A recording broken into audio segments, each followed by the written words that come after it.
আসসালামু আলাইকুম রহমতুল্লাহ।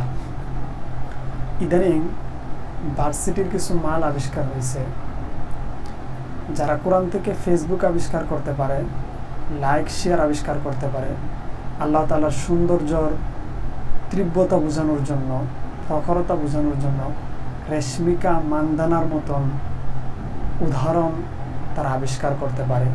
কিন্তু নামাজ পড়লে জান্নাতে যাওয়া যাবে এরকম একটা আয়াতও কোরআনে আবিষ্কার হয়নি বলে, কিংবা কোরআনে আছে বলে তার কাছে ধরা পড়ে নাই।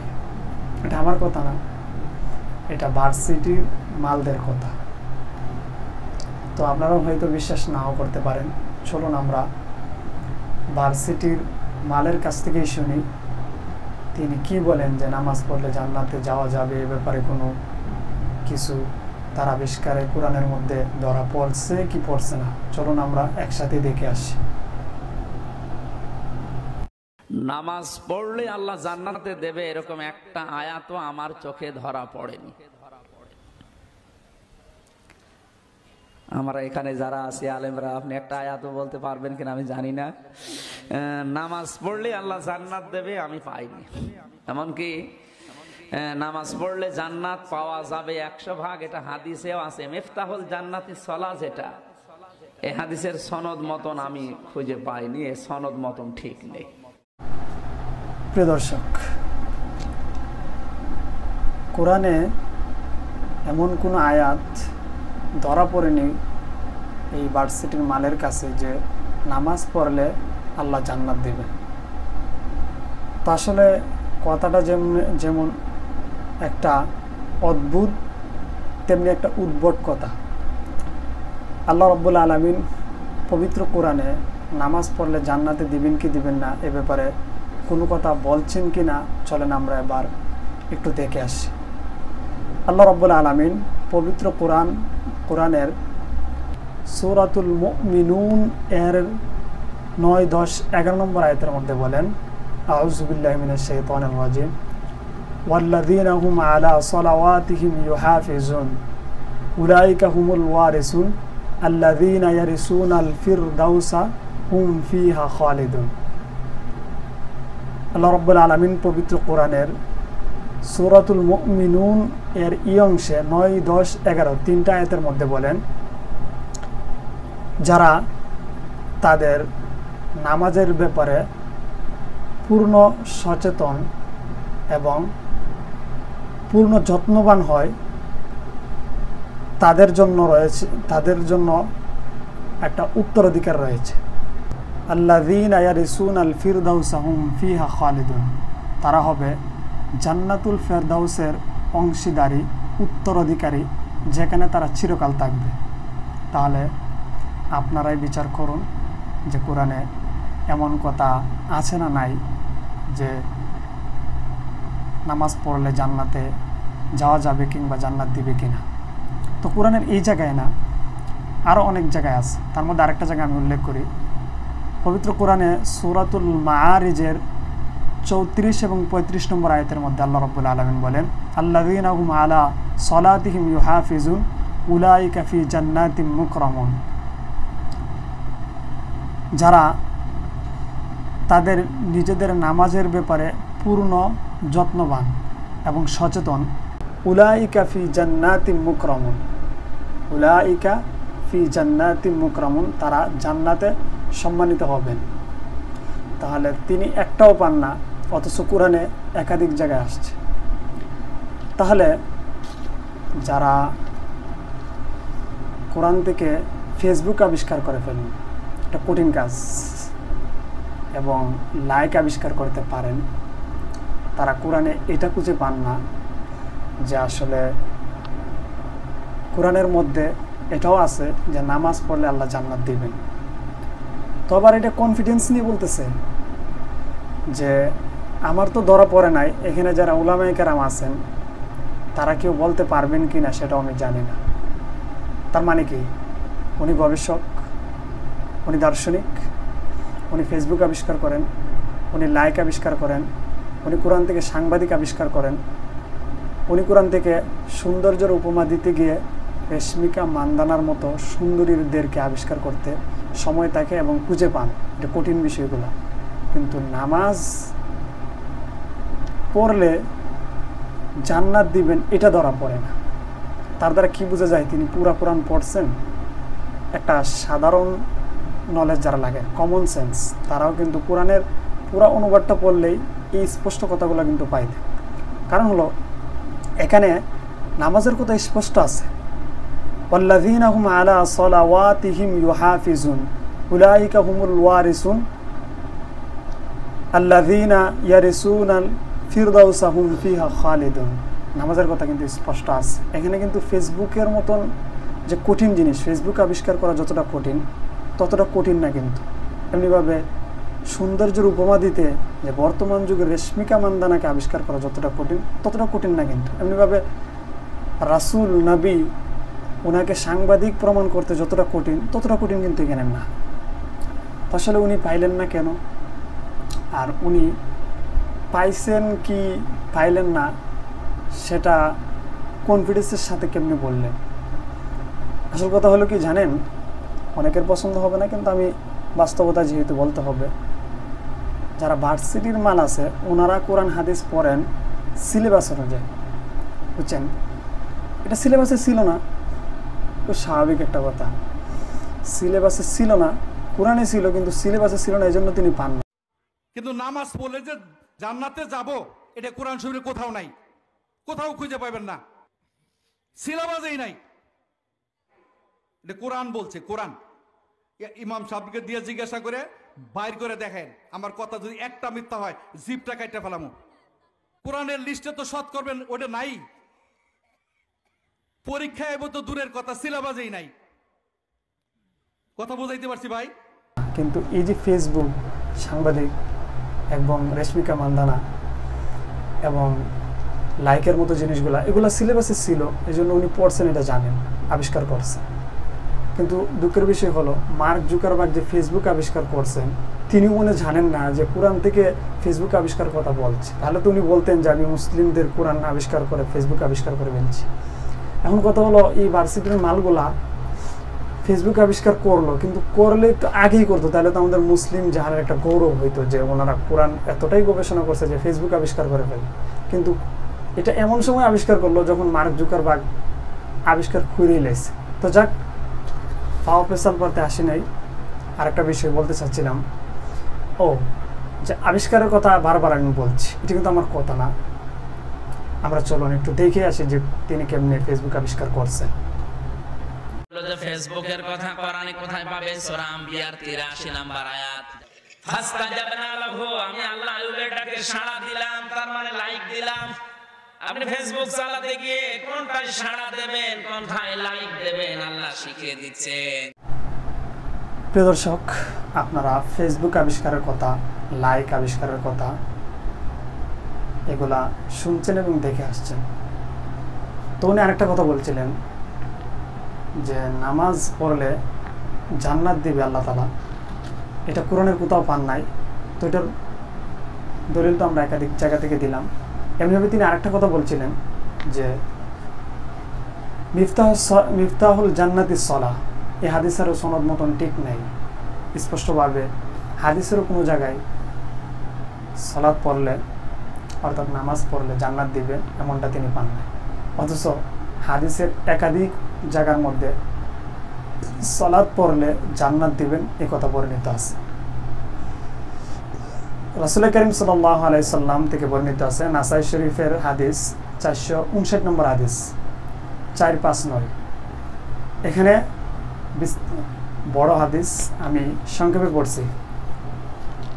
আন আনাস রাদিয়াল্লাহু তাআলা আনহু قال سأل رجل رسول الله صلى الله عليه وسلم, আনাস রাদিয়াল্লাহু আনহু থেকে বর্ণিত, তিনি বলেন এক ব্যক্তি রাসূল সাল্লাল্লাহু আলাইহি সাল্লামকে জিজ্ঞেস করলো, فقال يا رسول الله كم افترض الله عز وجل على عباده من الصلوات, তিনি জিজ্ঞাসা করছেন, হে রাসূলুল্লাহ, মহান আল্লাহ রাব্বুল আলামিন বান্দাদের উপর কত রাকাত নামাজ অর্থাৎ কয় ওয়াক্ত নামাজ ফরজ করেছেন?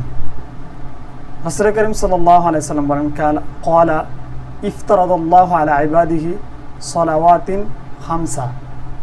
রাসূল করিম সাল্লাল্লাহু আলাইহি সাল্লাম বলছেন আল্লাহ তাআলা স্বীয় বান্দাদের উপর 5 ওয়াক্ত নামাজকে ফরজ করেছেন। ক্বালা ইয়া রাসূলুল্লাহ হাল ক্বাবলাহুন্না আও বা'দাহুন্না শাইআন। এই ব্যক্তি আবার জিজ্ঞেস করতেছেন, হে আল্লাহর রাসূল, তাহলে এর আগে পরে কি কোনো নামাজ নেই? তখন রাসূল সাল্লাল্লাহু আলাইহি সাল্লাম বলছেন, ক্বালা ইফতারাদাল্লাহু আলা ইবাদিহি সালাওয়াতিন খামসা, যে আল্লাহ তাআলা তার বান্দাদের উপর 5 ওয়াক্ত নামাজকেই ফরজ করছেন। এই কথা শোনার পর লোকটা শপথ করে বলছে, ফাহালাফার রাজুলু লা ইয়াজিদু আলাইহি শাইআন ওয়া লা ইয়ানকুসু মিনহু শাইআন। সে লোকটা বলছেন, তাহলে আমি শপথ করে বলছি যে এর মধ্যে আমি নামাজ বৃদ্ধিও করব না এবং কমাবও না, হ্রাসও করব না। তখন এই কথা শোনার পর রাসূল সাল্লাল্লাহু আলাইহি ওয়াসাল্লাম বলছেন, ক্বালা রাসূলুল্লাহ সাল্লাল্লাহু আলাইহি ওয়াসাল্লাম ইন সাদাকা লা ইয়াদখুলুনাল জান্নাহ। যদি সে সত্য বলে থাকে তাহলে সে অবশ্যই অবশ্যই জান্নাতে যাবে। তার মানে কি দাঁড়ালো? এই 5 ওয়াক্ত নামাজ পড়লে জান্নাত দিবেন, সেটা এই হাদিসের দ্বারা স্পষ্ট হয়। দেখেন এখানে বলছে কি, একটা বলছে ইন সাদাকা, যদি সে সত্য বলে থাকে, অর্থাৎ সে যদি এই 5 ওয়াক্ত নামাজ পড়বে, এই কথার স্বীকৃতি দেয় এবং ইয়া করে, তাহলে সে কি করবে? লা ইয়াদখুলুনাল জান্নাত, সে অবশ্যই অবশ্যই জান্নাতে যাবে। এটা কি তাকিদ নিয়ে আসছে? যারা গ্রামার সম্পর্কে অবহিত আছেন, যেটাকে আরবিতে বলা হয় সরফ নাহু, তারা অবশ্যই বুঝবেন লা ইয়াদখুলুনাল জান্নাহ, সে অবশ্যই অবশ্যই জান্নাতে যাবে। তাহলে কি দ্বারা, এ দ্বারা কি বোঝা যায়? যে নামাজ পড়লে জান্নাতে যাবে। তো শুধু এক জায়গায় না, আরেক জায়গায় বলছে। রাসূল করিম সাল্লাল্লাহু আলাইহি সাল্লাম থেকে বর্ণিত আছে বুখারী শরীফের 574 নম্বর হাদিস। এই যে নাম্বারগুলো বলছে এগুলো কিন্তু আন্তর্জাতিক নাম্বার। রাসূল সাল্লাল্লাহু আলাইহি সাল্লাম বলছেন, ক্বালা রাসূলুল্লাহ সাল্লাল্লাহু আলাইহি সাল্লাম মান সাল্লাল বারদাইনি দাখালাল জান্নাহ। ওইখানে তো 5 ওয়াক্ত নামাজের কথা আসছে একসাথে, বলছেন এখানে 2 ওয়াক্তের কথা বলছে। যদি কেউ 2 ওয়াক্ত নামাজ কন্টিনিউ করে পড়ে তার জন্য জান্নাত। বারদাইনি বলছে যে মান সাল্লাল বারদাইনি, যে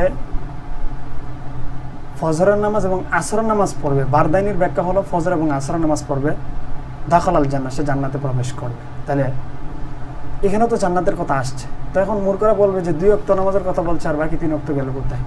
আসল কথা হলো ফজর নামাজ এবং আসর নামাজ পড়াটা অনেক কঠিন। এক তো ব্যস্ততা, ফজরের সময় ঘুমের সময় অলসতা, তো এই 2 ওয়াক্তকে বেশি গুরুত্ব দেওয়া হয়েছে। এর অর্থ এই নয় বাকি 3 ওয়াক্ত পড়তে হবে না।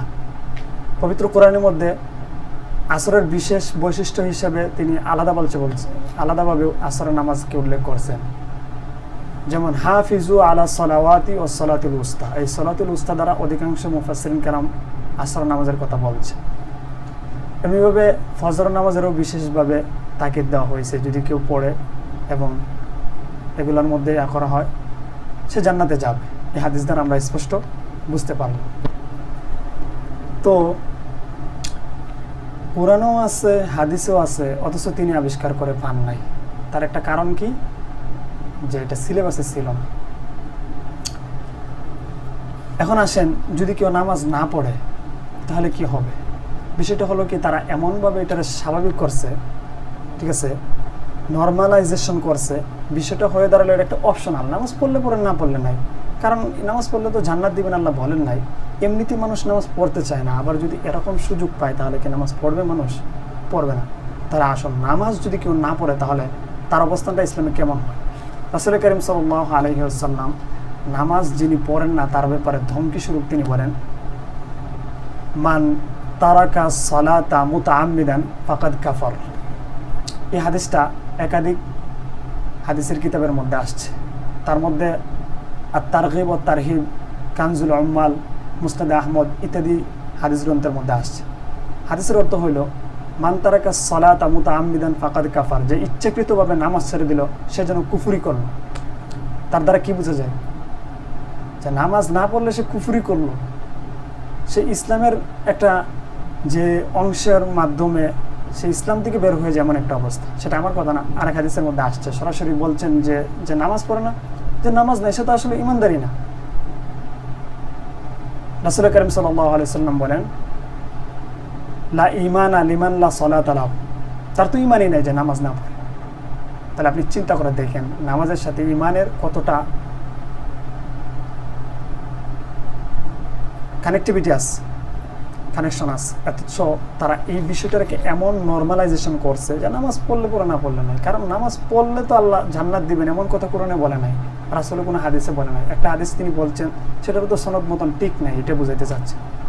আরেক হাদিসের মধ্যে আছে আউয়ালু মা ইউহাসাবু বিহিল আবদু ইয়াউমাল কিয়ামাতিস সালাহ, যে কিয়ামতের দিন সর্বপ্রথম নামাজের হিসাব নেওয়া হবে। তো আপনি বুঝেন নামাজের এত গুরুত্ব, যেটা কোরআন এবং হাদিসে বলছে জান্নাত দিবে, এবং না দিলে সে ইমানদারি না দিলে সে কুফরি করলো।